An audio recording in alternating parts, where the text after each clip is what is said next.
রক্ষা করা বিজেপিকে একটি ভোটও দেবেন না। প্রত্যেক পাড়ার মা বোনদের কাছে রিকোয়েস্ট, অভয়া দিদির মাকে বিপুল ভোটে জয় করুন। গঙ্গাপাড়ের শান্ত শহরে রাজনীতির ঢেউ।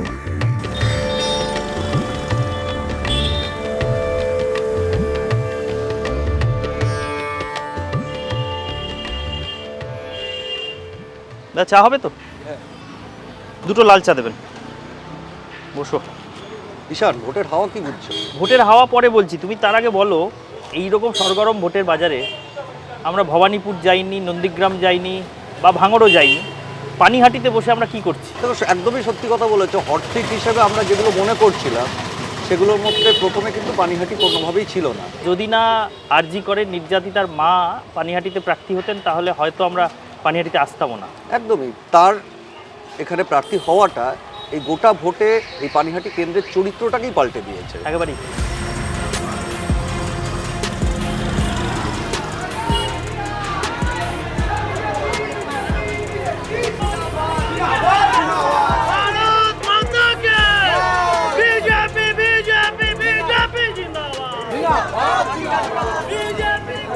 আমি জিতবো মানে পানিহাটির মানুষ জিতবে, পানিহাটির মানুষের ভয়ের দূর হবে ভয়।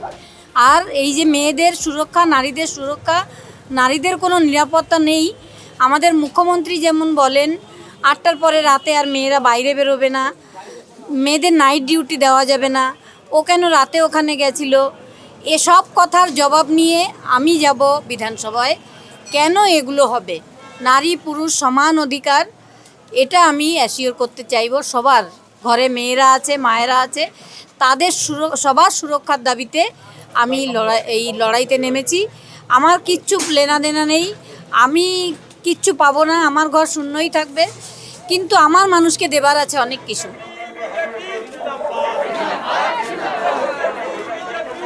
আচ্ছা, বামপন্থীরা বলছেন যে যারা আপনার মেয়ের বিচারের দাবিতে আন্দোলনে নেমেছিলেন তাদের মধ্যেই একজন এখানে আপনার বিরুদ্ধে প্রার্থী। সেই প্রার্থীর প্রতি কোনো বার্তা বা তার সম্পর্কে কোনো কথা? কিচ্ছু বলবো না আমি। আমার মেয়ের মৃত্যুর পর সেই 9 আগস্ট আপনারাও দেখেছেন, সারা বিশ্বব্যাপী আলোড়ন তুলেছে। আমার মেয়ে সারা বিশ্বের মেয়ে হয়ে গেছিল।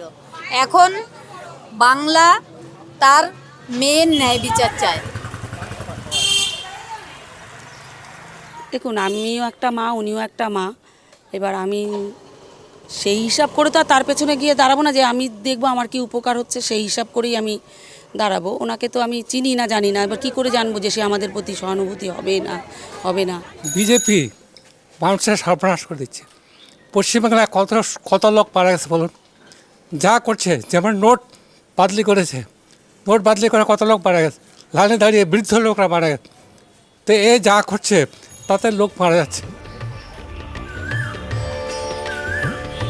পণ্যহট্ট, পেনেটি কিংবা পানিহাটি, পুরনো গঙ্গার ঘাটে মিশে আছে চৈতন্যের স্মৃতি। জয়ানন্দের চৈতন্য মঙ্গলেও পানিহাটির নাম। দণ্ড মহোৎসব তলায় এখনও প্রতিদিন বহু ভক্তের ভিড়। অদূরের বাগানবাড়িতে মিশে রবি ঠাকুরের জীবন স্মৃতি। বাণিজ্য, ভক্তি আন্দোলন, কারখানা শহর বদলে বদলে গিয়েছে কয়েক শতকে।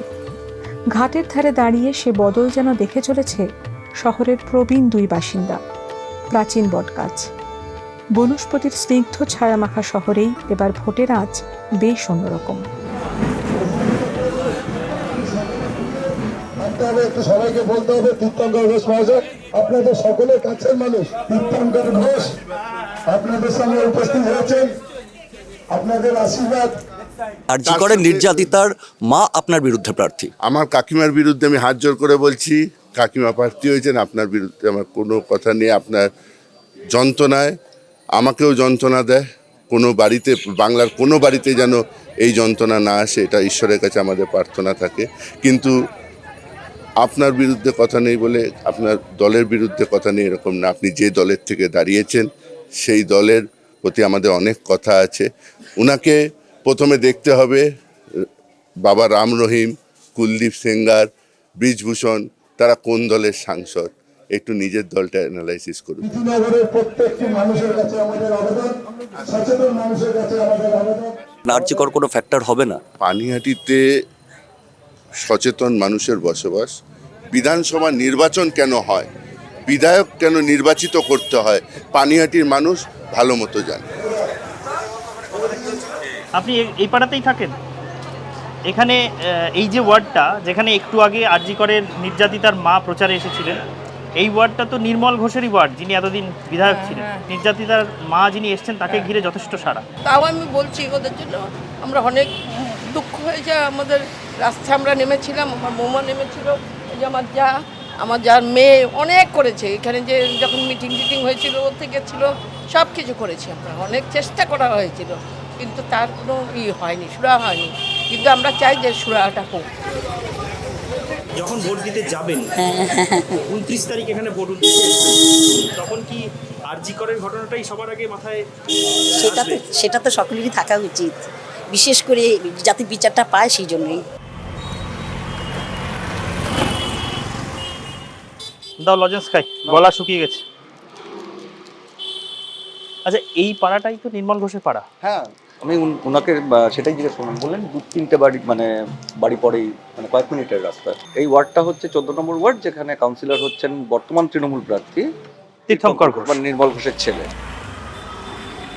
নির্যাতিতার মা এবং তার সঙ্গে বিজেপির কর্মী সমর্থকরা, এলাকার নেতারা, তারা কি মনে করছেন? তারা এই যে জয় শ্রীরাম স্লোগান তুলছেন সজোরে এই নির্মল ঘোষের ওয়ার্ডে দাঁড়িয়ে, বলছেন যে নির্মল ঘোষকে বা তীর্থঙ্কর ঘোষকে হারাতে হবে, এই কনফিডেন্স, এই আত্মবিশ্বাস তারা কোথা থেকে পাচ্ছেন?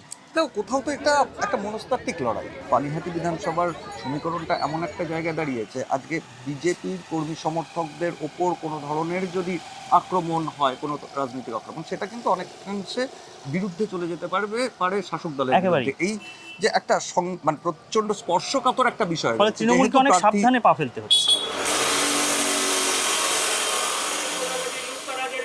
পানিহাটি কেন্দ্রে কমরেড গোলচাঁদ দাশগুপ্তকে হাতুড়িয়ার কাছে তারা চিহ্নে এই রাজ্যের কোটি কোটি বেকার যুবক যুবতীদের স্বচ্ছতার সাথে চাকরি নিয়োগ, স্থায়ী কাজের দাবিতে কাউকে আরজিকরটা বড্ড বেশি রাজনৈতিক হাতিয়ার হয়ে যায়নি? কি হয়েছিল হাসপাতালের ভেতর সেটা এখনো জানা গেল না, এবং কারা অপরাধী, কারা কোন অপরাধ ধামাচাপা দিতে এই ঘটনা ঘটালো সেটাও জানা গেল না।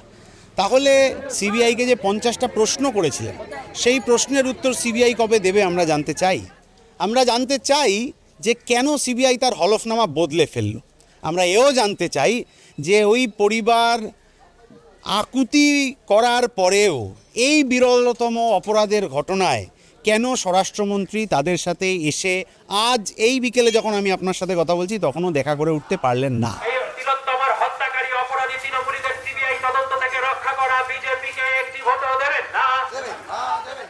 তিনিও তো সেটাই জানতে চাইছেন, সেই একই তো, তাদের লক্ষ্য তো তারও এক, আপনারও এক, তাহলে পথটা আলাদা হয়ে গেল কেন? আমাদের পথ তো কোনোদিন আলাদা হয়নি।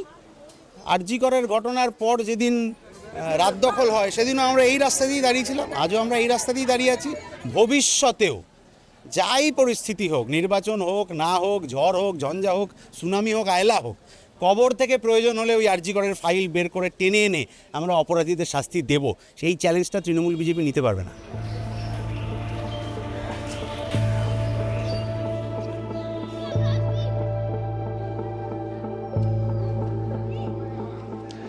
কিষান, সারাদিন ঘুরে কেমন বুঝলে পানিহাটির ভোট এবার কি হবে? সারাদিন ঘুরে রোদের তেতে পুড়ে মনে হলো একবার বারমন্দির ঘাটে এসে বসে একটু গঙ্গার হাওয়া খাই। সে তো দেখতেই পাচ্ছি। গঙ্গার হাওয়া বেশ ভালো, যদিও হাওয়া খুব ঝড়ের মতো বইছে এমন নয়, কিন্তু আমার যা মনে হলো, তোমারও তাই মনে হয়েছে কিনা জানি না, পানিহাটির ভেতরে কিন্তু এত মৃদুমন্দ হাওয়া বইছে না। দেখো, যেটা আমি শুরুতেও বলছিলাম যে পানিহাটি এমন একটা কেন্দ্র যেখানে আরজি করের নির্যাতিতার মা বিজেপি প্রার্থী হওয়ায় সেই আসনের একটা অন্য মাত্রা, রাজনৈতিক লড়াইয়ের একটা অন্য মাত্রা যোগ হয়েছে। ঠিক দ্বিতীয় মাত্রাটা হচ্ছে অবশ্যই কলতানের উপস্থিতি বাম প্রার্থী হিসেবে, আর সেখানে দাঁড়িয়ে সবটাই কোথাও বোধহয় নির্ভর করবে আরজি করের ঘটনা, ভোট দেওয়ার সময় মানুষ কতটা মাথায় নিয়ে ভোটটা দিতে যাবেন, সেটাই কিন্তু এই কেন্দ্রের ভবিষ্যৎ, সেটার ওপরই কিন্তু নির্ভর করছে। মনে থাকবে আরজি কর, মনে থাকবে বিচার চেয়ে গ্রেফতার হওয়া বাম নেতার কথা? শুধু মা, নাকি বিজেপি প্রার্থী হয়েই ভোটারের কাছে থেকে যাবেন নির্যাতিতার মা? বিস্তীর্ণ দুপারে অসংখ্য প্রশ্ন, সেসব শুনেও পানিহাটির গঙ্গা বয়ে চলেছে নিঃশব্দে, নীরবেই।